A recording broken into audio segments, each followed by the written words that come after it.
नमस्कार. आमचा प्रवासाचा आज तिसरा दिवस. आज आम्ही निघालो आहोत प्रभू श्रीरामांच्या नगरीत म्हणजेच अयोध्येला. पहाटे लवकर उठून आम्ही वंदे भारत एक्सप्रेस पकडण्यासाठी स्टेशनवर पोहोचलो. वंदे भारतचा प्रवास म्हणजे एकदम सुखद अनुभव. ट्रेनमध्ये जेवण्यासाठी खूप छान सोय होती. शंभूने तर या ट्रेन प्रवासाचा खाऊचा मनसोक्त आनंद लुटला. शंभूची मस्ती बघून बघता बघता आमचा वेळ कसा गेला ते कळालंच नाही.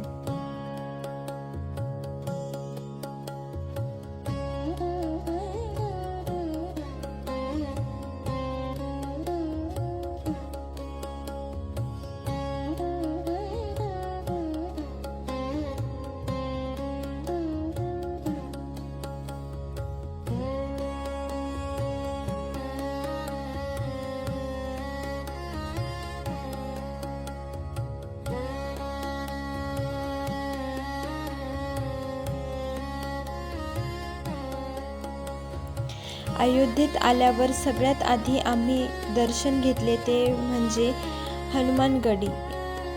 असं म्हणतात की प्रभू श्रीरामांच्या दर्शनापूर्वी हनुमंताचा आशीर्वाद घेणं गरजेचं आहे. हनुमंताचं दर्शन घेऊन एक वेगळीच ऊर्जा मिळाली.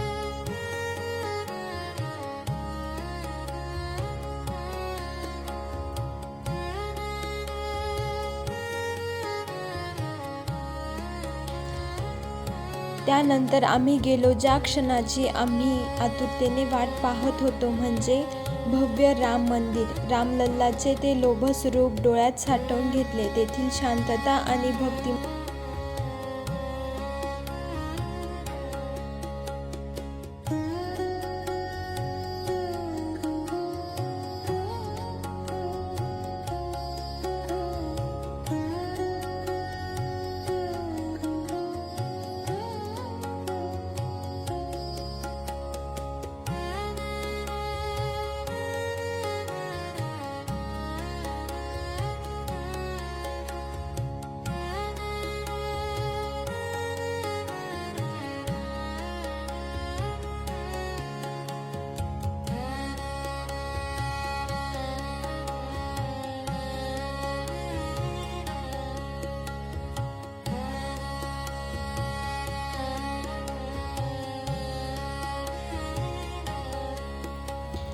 दर्शन घेऊन आम्ही पोचलो शरयू नदीच्या तीरावर. तेथे आम्ही मंत्रमुग्ध करणारी गंगा आरती पाहिली. दिव्यांच्या प्रकाशात उजळून निघालेला तो घाट आणि कानावर पडणारे मंत्रोच्चार.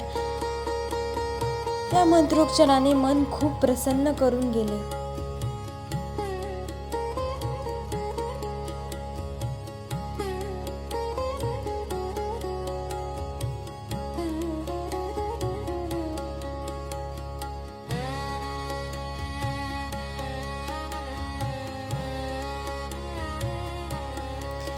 दिवसाच्या शेवटी आम्ही अयोध्येच्या सुंदर सजलेल्या बाजारपेठा फेरफटका मारला. रस्त्यावरची ती रोषणाई आणि लोकांचा उत्साह पाहून आमचा थकवा पार निघून गेला. तर असा होता आमचा अयोध्येचा भक्तिमय प्रवास. तुम्हाला हा व्हिडिओ कसा वाटला कमेंटमध्ये जय श्रीराम नक्की लिहा. आणि व्हिडिओ आवडला असेल तर लाईक, शेअर आणि सबस्क्राईब करायला विसरू नका. भेटूया पुन्हा पुढच्या भागात. तोपर्यंत जय श्रीराम.